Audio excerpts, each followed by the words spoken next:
I had just experienced the worst vacation ever. It was our honeymoon, and everything had gone wrong. And there I was, stranded, alone, in a new state, and knew nobody, without a cell phone, wondering if my new husband had just taken all the wedding gifts and all the wedding money and left me. This is a story of our worst vacation ever. And how we were told over and over again, it can only get better from here, right? It all began when Dan told me he would give me a gift and he would plan the honeymoon. All right, here's the plan. We only have 8 days before she has to be at orientation for teaching in North Carolina. We're starting off in Indianapolis. I know she'd love to stay in a treehouse. Found one in Eureka Springs, Arkansas. Never been there. This will be great. We'll get to explore. It says there's a kayaking trip down the Kings River. I'll book that online, book the treehouse. That's great. Okay, now, she'd love to be in the Smoky Mountains, right? Tennessee. I'll book a log cabin. That'll be fantastic. So, we've got, bed and breakfast in Indianapolis, to Eureka Springs, 8.5 hours. That's drivable in one day, right? And then from Eureka Springs to Gatlinburg, Tennessee, 11 hours. Might want to stop in the middle. I don't see a good place to stop, so, well, we'll figure that out eventually. When we get tired, we'll pull over, find a place. It'll be fun. Then, after Gatlinburg, Tennessee, 5 hours to Raleigh-Durham. We'll get settled in, have a few days before she begins her teaching. This is a great plan. I mean, what could go wrong? Day 1. We make our way to a Victorian bed and breakfast. I bust my chin open. Bleeding, I try and drive the car out of the driveway and back the car right into the side of the Victorian mansion, taking a huge chunk out of it and our car. We continue to the hospital and stay until 5 a.m. And I remember them calling me and my daughter saying, "Dad, we're on our way to the hospital. Daniel's stitches burst and he's bleeding all over the place." And on the way to the hospital, Daniel hit the side of the house of the bed and breakfast where they were staying and damaged the side of the car, so they could only get outside of the car on the driver's side because the passenger side was all banged in. I told them not to leave, that would have been a hit and run, but they took care of that properly. Day 2. We apologize to the owner of the bed and breakfast, and he forgives us, and he makes us breakfast anyway. Apparently he was going to remodel that portion of the bed and breakfast in the near future, so it wasn't a big deal. We then get in the car and we drive to Arkansas, where I find out we're staying in a treehouse for the next few days. But on the drive, our air conditioner goes out in the car, and it is hot. As soon as we arrive in Arkansas to Eureka Springs, we collapse. Day 3. I get up, I go to unload the car, and see that the car was locked with the keys inside and the ignition running all night long. The car is dead. We call a locksmith. It's going to be $500 to open the car. I think, no problem, I got this. I bend the car door back using a hanger, get the keys, and we can now unload the car and have it towed to the mechanic, where we spend the rest of the day. The mechanic tells us he can fix it, but there might be minor issues in the future. Day 4. Every time we drive down a hill, the car dies at the bottom of the hill. But Dan had pre-booked a kayaking trip down the Kings River. So we get to the location, he has his email confirmation printed out, ready to go. And the place, it's a hoax. The place is closed. The windows are shuttered. The kayaks are covered in cobwebs.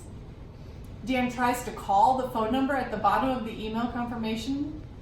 No one answers. So we walk down to the river. There's no river. It is totally dry. We have to head back to the treehouse. And to make the best of it, Dan decides, buy me a dozen roses, sprinkle some rose petals on the bed, and let's try to have a nice night. Day 5. So it turns out rose petals stain the bed. Not only the sheets, but the mattress too. It seriously looked like we had taken a bottle of red wine and splashed it all over the bed. We talked to the owner, and we have to pay full price for the sheets, the mattress pad, and the mattress. Though it sets us back, we get in the car to drive to Gatlinburg, Tennessee, with no air conditioning. When we get tired, we look for a hotel. Exit after exit without one. Who knew that area had no hotels? So we pulled into a parking lot, rolled down the windows to get a night's sleep in the car. Day 6. We wake up about 4 a.m. covered in mosquito bites. I looked at Dan and said, just drive. I will never forget the moment of fresh air moving through the vehicle. It was amazing. What I didn't know is that we were going to end up in Gatlinburg, Tennessee. And as soon as we checked into our log cabin and I found out that Gatlinburg was our next destination, was also the moment that I realized I didn't say goodbye to my family, and I wasn't going to see them again until Christmas, which was 6 months away. I was an emotional mess. Everything that Dan had planned for us to do in Gatlinburg reminded me of my family, which led me to sobbing uncontrollably. We decided to go hiking, picked a trail, went hiking, and it poured rain. We were drenched, we got lost, and by the time we made it back down into the city, we were hungry. I remember us standing in the median with cars driving by and us yelling at each other because I didn't want to eat anywhere that reminded me of my family, and Dan just wanted to eat. We were yelling at each other, and I think maybe 3 people stopped along the way and asked if I was okay, if I needed help, or if they needed to call the police. Day 7. We're only a little bit behind schedule, so we check out early. We head to North Carolina so that Steph can get settled in before teaching. On the way, the odometer starts going from 0 to 70 and doing some other weird stuff. So we pull off. As we pull off, the car dies. We spend the day trying to find a mechanic, hoping that the mechanic can fix it, and then have to spend the night there as well so that the mechanic can get the parts to fix it by the beginning of the next day. You send your daughter off on her honeymoon, an exciting journey for her and Daniel, and you're so excited for them. And as time went on, and we got the first phone call, and then the second, and then the third phone call, and by the time the 4th phone call came, we thought, they're running out of time. She's going to miss her first job. She's not going to make it to be a teacher in North Carolina.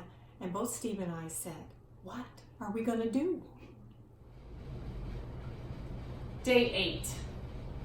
We stop at a Walmart so I can brush my teeth, wash up, and get something new to wear for my first day of orientation as a 3rd grade teacher.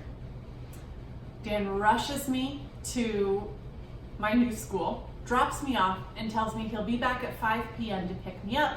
He's gonna go get the keys and drop off the stuff in our new apartment. 5 o'clock comes around, he's still not there. I move some desks around in my new classroom, start to get things settled. It's kind of fun.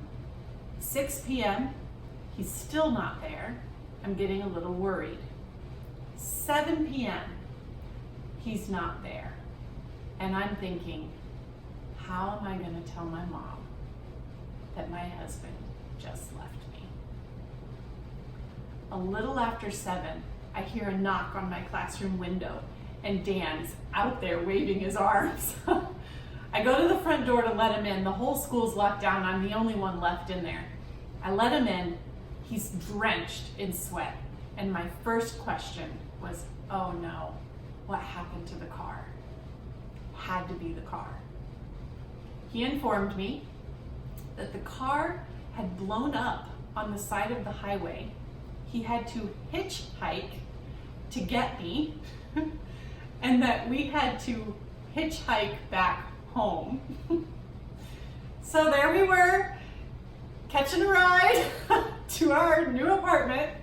We walked across the street to a Wendy's, grabbed a hamburger, and I think that's when we both just broke down. Once it went up in flames on the highway, I guess my sons called for advice, and my advice was get it fixed. Well, an engine in flames is not easily fixed. I flew him back home to find another car, and we went car shopping together, so that was fun. The car engine burst into flames was a surprise at the old one, but once we got a new or used car, that helped that situation immensely. So here we are, 13 years later, and now we have 2 adorable boys who have joined our family. Come on over here. We have Lucan, we have Tate, and I am so glad that we survived our vacation and were able to build this life together. Honestly, I don't know where we would want to go. I'd want to talk with a travel agent and find out what options are available for our family. But we started this journey 13 years ago with, we were on our way to North Carolina for Dan to start his master's. And today we celebrate that he just finished his PhD. And that's been a whole family effort. The boys, me, Daniel, all of us have had to make sacrifices for Dan to reach his goals. And I'm really looking forward to celebrating somehow together as a family. And I am looking forward to perhaps having a vacation that I do not drive and I do not plan at all. I definitely don't want to plan it. And I think it would be great to finally give my wife the vacation that she deserved from the start.